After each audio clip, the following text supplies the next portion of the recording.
All right. Welcome to Magic Workshop, everybody. So excited to have you here today. Mr. Plath, our librarian and magician, is going to be here demonstrating and showing us some tricks. And I am Mrs. Gribben, and I will be here with you as well. We're going to be looking at our Hocus Pocus packet. So if you guys have that, we're going to be going through some of those tricks in there. So whenever you're ready, Mr. Plath, you can take it away. I'm ready. All right, in the packet, there's a magic wand craft that you can do. Did anyone do that yet? Anyone have a wand? Okay, you can do that later. Well, we might do that later, Mrs. Cribben. Yeah, we'll see if we have time for it or not. So let's start with the really simple trick, the 11 fingers trick. Does anyone know that yet? Thumbs up? No? Yes? Oh, I see people. All right, I'll do it fast and you can do it. So you tell your friend that you have 11 fingers. And then you count them. 1, 2, 3, 4, 5, 6, 7, 8, 9, 10. And then you shake them out and you say, something must be wrong. 1, 2, 3, 4, 5, 6, 7, 8, 9, 10. You rub them together, give them a little wiggle like that. And then you say, oh, hold on, I got it. Clap them together and say 10, 9, 8, 7, 6 plus 5 is 11. And then run because they're going to come after you. So does anyone want to try that? All right. So show us that one again, Mr. Plath, while everyone else is trying it again. Sure. So you start with your fingers and you say, I have 11. And you count them in order. 1, 2, 3, 4, 5, 6, 7, 8, 9, 10. And you say, something must be wrong. You give them a little shake. 1, 2, 3, 4, 5, 6, 7, 8, 9, 10. And then when you clap them together, you say, I got it. And you count backwards, 10, 9, 8, 7, 6. And then you hold your other hand up, plus 5 equals 11. Very nice. It's a silly trick. It's a good icebreaker. Does everyone have that? All right. Does anyone want to try demonstrating it for us?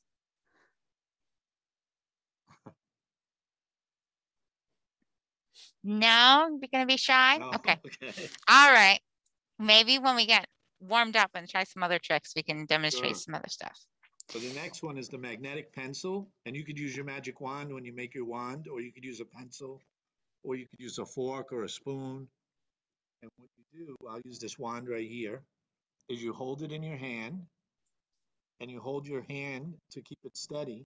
And first you might take it and just rub it on your arm or on your shirt to get static electricity. Then you hold on to it tight, like that. And when you open your fingers, the wand just stays on your hand, just like that. And then whenever you want, it drops. Okay? So how to do that is you hold the wand.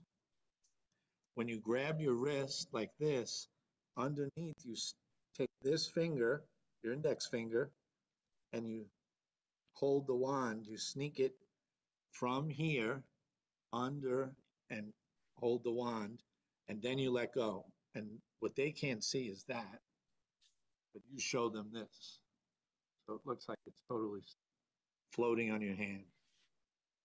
And then at any point, you just take your finger out and the wand. Oh, nice job, Amy. I can see she's doing it. See it? Perfect. Very cool. So anyone else want to give it a try?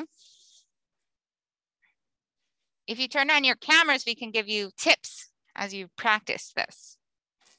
And remember, you want to hold it this way, not this way, but under, and then just sneak this finger in. Just like that. All right, so you want to keep your hand down so you don't show us like Mr. Plath's doing, like that. Not that way. More like that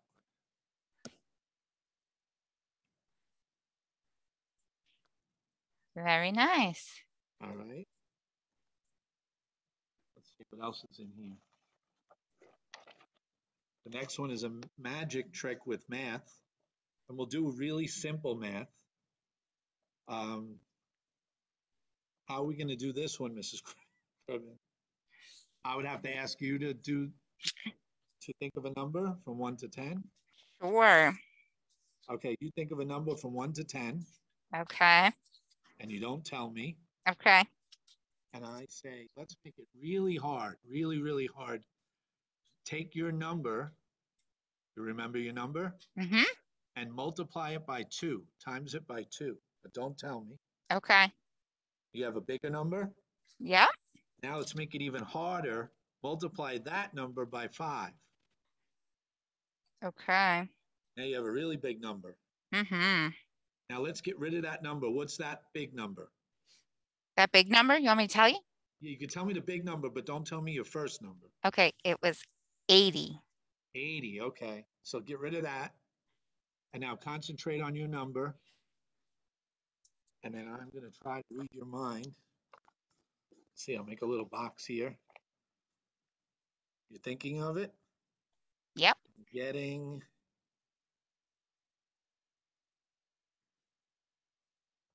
8. You're right. Nice. Very good. Does everyone know how to do that? Does anyone else want to try it first before you reveal the trick? See if anyone else's number works. Nobody? Okay. All right, go ahead, Mr. Plath. So how you do the trick is you have them think. Now it could be a bigger number. It could be 1 to 100, but for now we'll just do 1 to 10. So they think of a number from 1 to 10, and whatever that number is, let's say it's 2. You're going to multiply that number by 2. If they think of 3, you multiply it by 2. Whatever their number is, you multiply it by 2. So let's say it's 5. You multiply 5 times 2 is 10. Then you have them multiply again by 5. So now 10 times 5 is 50. And the secret is, whatever their number is, there'll always be a 0 at the end. Like 50, you drop the 0, and their original number was 5. So if they thought of 2, 2 times 2 is 4. 4 times 5 is 20. They tell you 20. You drop the 0, and their answer is 2. It's a little tricky. I hope does everyone have the packet written out? Because it's a lot easier if you have the packet, the directions. Yeah, so you can always we have them here at the library too. So if you still need to come in and pick up your packet, yeah, we have packets we can print for you. Sorry, what was that, Mr. Plath? Sorry. Go ahead. What was that? They'll have the video to go back to also. Yes, absolutely. So the main thing is they think of a number and you ask them to multiply it by 2 and then to multiply that number by 5. And once you get that answer, you drop the 0, whatever the answer. If it's 90, then you know it's really 9. If it's 80, it's 8. If it's 70, it's 7. Really simple math, but it really works with numbers from 1 to 100. But you might need a calculator. Very good. Everyone has that? That's a fun one. Why don't we just do a trick?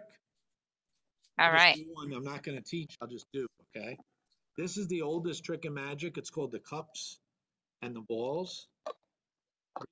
3 balls. It's a couple of 1,000 years old. You put a ball on top. You show the cups empty. You say the magic word, hocus pocus, and the ball goes right through the cup. Let's try that again. Put a ball on top. Say the magic words, hocus pocus, and the ball goes right through. Try one more time, maybe through 2 cups. Hocus pocus, and the ball goes right through the cup. Could you see that? We could do it again really fast. Let's see, 1, 2, put a ball on, show it, goes right through. That's 2. This one I'm going to put in my pocket, make it jump. Did you see it go? It jumps right to the cup. That's cups and balls trick. Ah, that was so good. You learn that. We have lots of books in the library on magic and videos. So you can come down, and that'll be in a few of the books, I'm sure. Very cool. So the next one, if you have a deck of cards, this is called the rising card trick. And you're going to have them pick a card.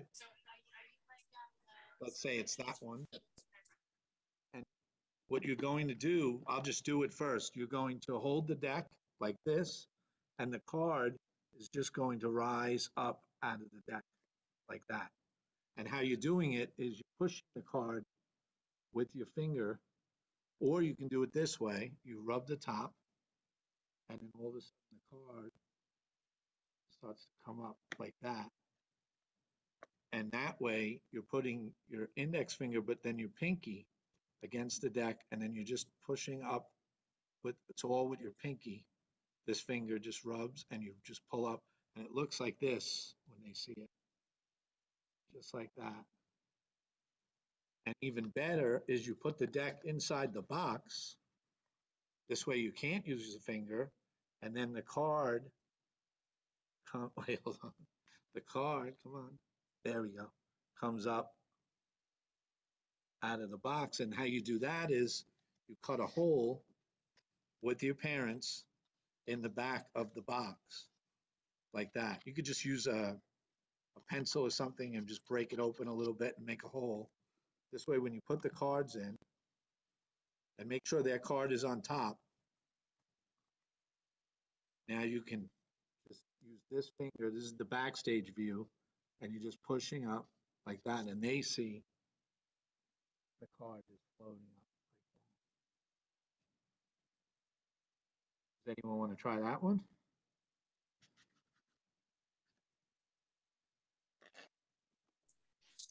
That's great. So could you run through that whole trick again, how they would do it, maybe what they Sure. would say? You would have someone pick a card. Let's use, I'll use the 9 again. So they pick a card, and now you want, does everyone have a deck in front of them? Everyone does? I could show you a great way of making it look like you mix up the deck, even though you don't. So they take their card and put it back on top, right? Now watch what I do. To shuffle it, I take a third of the deck, just a piece, and put it down. Then I take the next piece, the middle, put it down, and the end piece, put it down. And then I just clean it up, pick up the first piece, put it on top of the middle piece, put it on top of that. And when you do that, the 9 is still on top. So look, it looks great. They put the card on top, and you say, let me just give it a mix. And you do that really fast, and it looks all mixed. And meanwhile, the card is right there. I'll do it slow. So they put it on top, and you just take a piece off, about that many, then a middle, and then the end. And then just pick it up, top, middle, end. And the whole deck is still in order. Ooh, that's a really good trick. And if you do it fast, it looks like you're really mixing them up. And now you're all set because the card's on top. They think it's in the middle. Now you place the box inside. I place the cards inside the box. Now they're inside the box. Don't show them the back with the hole. The cards are in the box. You hold the box like this, but you're doing this. You're putting your finger in the hole, and then from here, you're just pushing. It's hard to do with the, hold on. There we go. You're pushing, and that's what I'm doing. I'm just pushing the card up, and it floats. And with the other hand, you can do this, and the card floats up, out, and you pull it out. And then you make sure you put this right in your pocket. Get rid of the box because you don't want them to catch you with the hole in the box. And the first two, if you don't have a card box again, you have them put the card back on top. You do your little tricky shuffle. And then you just hold the cards like this, but really you have your index finger behind. And then with this hand, you wave, and then you push with your index finger the card up and out like that. Then you grab it. And it looks like it came right out of the center. Or like this, you're rubbing, but now you add your pinky. So your hands like this, and with the pinky, you bring the card right up as you rub, and then it rides right up like that. That's if you don't have a box on you. Just right up like that and then pull it out and give it to them. Does anyone want to try the cut, or they don't want to do that?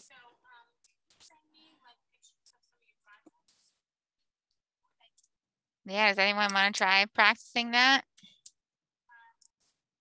Does anyone have any questions about any of the tricks we've done so far?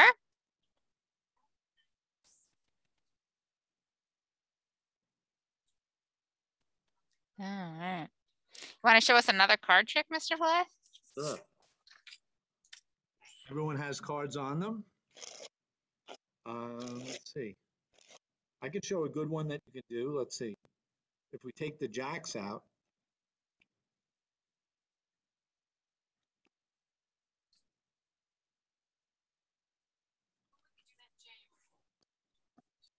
so you say, we'll make this the library. The deck is the library, and you have three jacks. And the jacks are going to go into the library at night when the library's closed, and they're going to go get a soda in the cafe. So one jack goes in through the roof, another jack goes in through a window, and the other jack goes in through the basement. And then they hear the siren come, and we cut the deck a few times.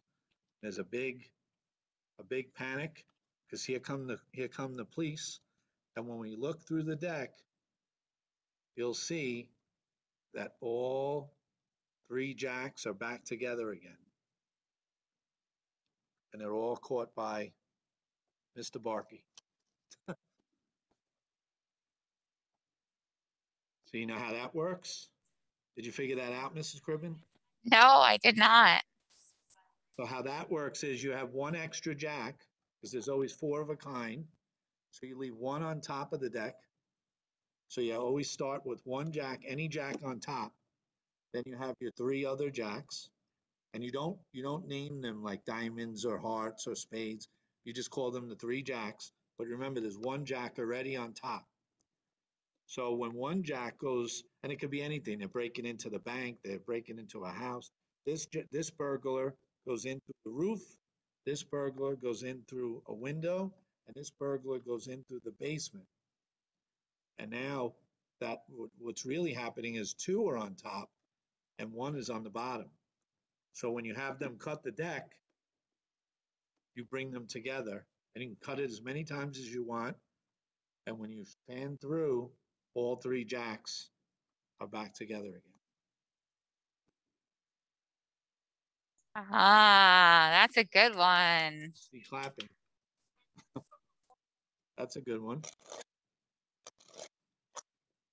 Okay, this one, make your friends see upside down, is a little tricky. What you do, we give you a little card, but you could use anything. And you tell your friend in front of, or your audience, you have your audience of people, and you tell one of them, I'm going to make you see upside down. And don't get nervous. Everything's going to be all right. But you're going to see upside down. And they say, okay. And they're the volunteer. And they face you. And you write a magical thing on this card. You write the magic words on the card and you show it to them. And when you do, they will actually see upside down. And what you show them is, well, that's going to look upside down, but you write the words upside down. Oh, I see it. Who has that? Amy? Brett? Somebody? Yeah. And so you ask them, do you see upside down? And they'll say, yes, I do. And the audience will be amazed because they'll think that they see the room upside down, but all they see is the card. And then you turn it down and you say, it's okay. And you snap your fingers and say, can you see upside down now? And they say, no. And then you say, all right, I'll show you the secret words again. And you show them and they'll see upside down again. And the whole audience will be amazed, but your friend will know it's just a little joke. And you just keep it secret. So Very good. That's a good one. All right, so you can practice writing upside down on your own cards. Yes.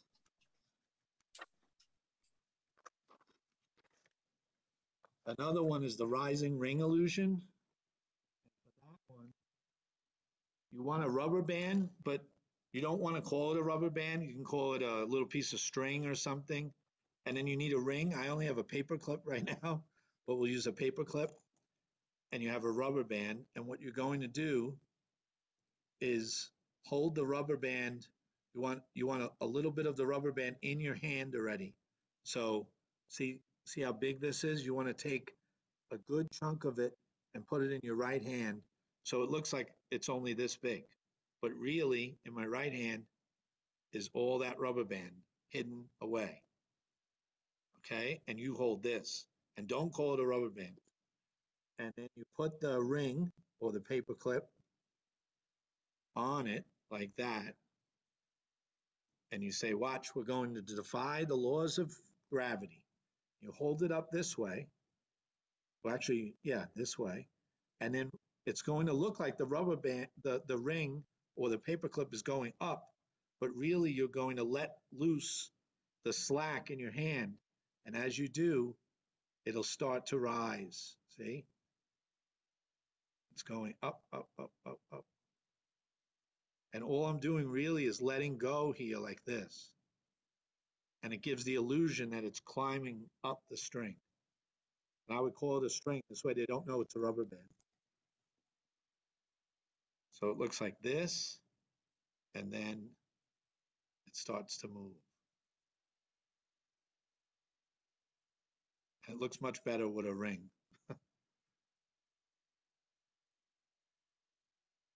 I see somebody doing it there. I see. Any questions on that one? Very good. So it's very important that they don't know it's a rubber band, like you said, that you're calling it a string. Yeah, They don't know. Right. You don't want them to know that it stretches. And just put a nice chunk in your hand like that. And you have this piece, thread it on. Oh, nice job, Amy. That was really good. Very good. And then that's it. And then at the end, you want to put this right in your pocket. This way they don't see that it's really that big and it's a rubber band. Just say, I'm going to make that disappear and go right in your pocket. Sometimes in magic, you have to get rid of stuff. You have to hide it, like the box with the hole. You don't want them to ever see that hole. Right.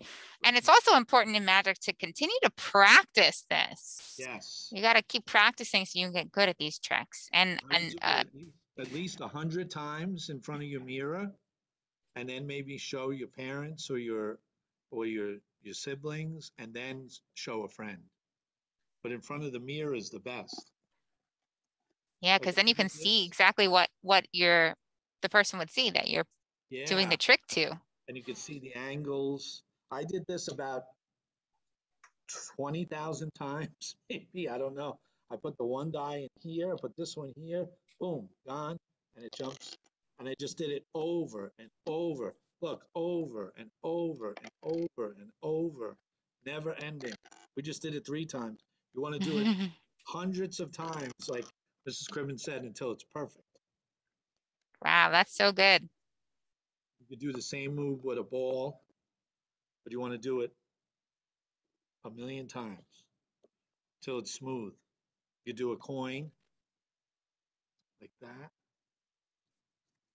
right there. Very nice, Mr. Plath. Well, we could do a coin vanish that's not in the packet. Should I try? Sure. Okay, I'll try this. You might have a penny there, or a nickel, or a dime, or a quarter, and you take the coin. You could borrow it from your friend, and you say you're going to pass it through your arm, and you rub it like this. And as you're doing it, you drop it by accident, and then you pick it up and you rub it again. Then you, whoops, and you say, what's the matter with me? I keep dropping it. You rub it, you do it again, and the next time, this time you pick it up with this hand, and you do it again like this, and the coin vanishes, and then you can pull it out of their ear. And they never catch you picking it up with your right hand. So this is how it looks. It goes here and it drops. Actually, what you could do is pick it up and put it like that. Drop, pick it up, put it in that hand, drop. This time you just pick it up and do this. Or you could pretend to put it if you want. And just rub, rub, rub, and then it's totally gone. Then you can pull it out of here. So that's a good one. Can you demonstrate that one more time? Want me to do it again? Yeah. Sure. So you're rubbing it. You say you're going to make it go right through your arm. And it drops, and you pick it up, put it in your left hand, rub, drops, pick it up. Remember, it's going to the floor or the table. You drop. And this time when you pick it up, you pretend to put it in that hand. You just keep it. Keep it there, and you rub, rub, rub. And then you open your fingers, and it's gone. And then you can just pull it out of their ear or wherever you want. You just make it appear again. Or even better, drop it down the back of your shirt. Or put it in your shirt, and then you could bring this hand back, and it's totally gone. So you'd be here, you do that, you leave it there, and totally gone. And it's on my shoulder. Very nice. That's a good one.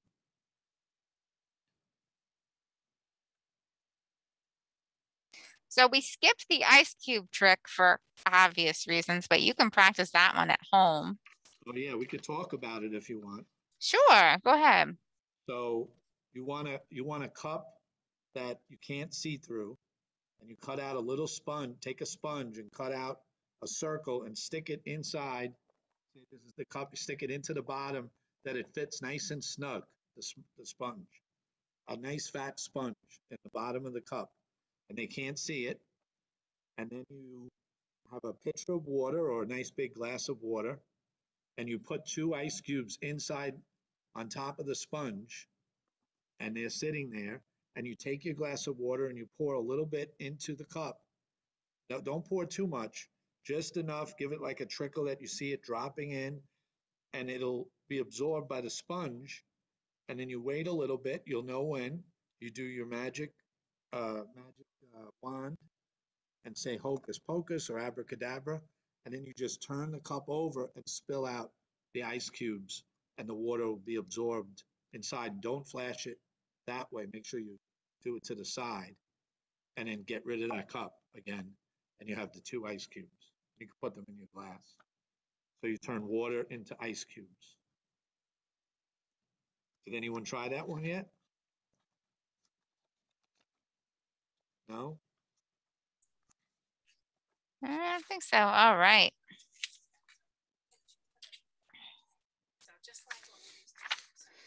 So I show them the tricks that are in the backpack. Sure.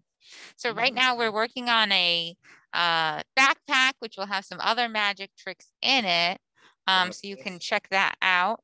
It'll be geared towards a little bit younger of a crowd, but it's always good to start with basics when you're learning magic. So you can always check that out and see how they go. So these are some of the fun things you'll see in our magic backpack coming soon. Coming soon. What, about a month or 2? I'm not sure. We'll have to see. You can ask about it in the So you'll have a blue and red silk, and then you'll pass your hand over it slowly like this, and you could turn it into yellow and green. And that's really simple. It's just silks inside of silk, so you hide that in your hand like that, and it looks like you have a yellow and green. And as you pass your hand, you're going to pull this like this, and it lets the red and the blue come out, and now the yellow and the green are inside, just like that.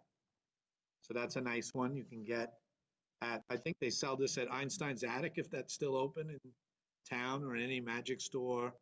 Well, we got this on Amazon, right online, and it's a nice trick. Again, you can't hand this out because they'll see the secret. So you want to do it and then put it right in your pocket. And that's called the color changing scarf trick. Just like that. Very visual and great for little kids. But you can do it for magic shows. You can do it for your friends. And again, it's good to practice that in front of the mirror so you can see it changing, see Yeah. that you're holding it in the right spot. Right. Remember, I was holding it like this before, and you can see that you want to hide that. And then, boom. Yeah, we're still practicing. And then we have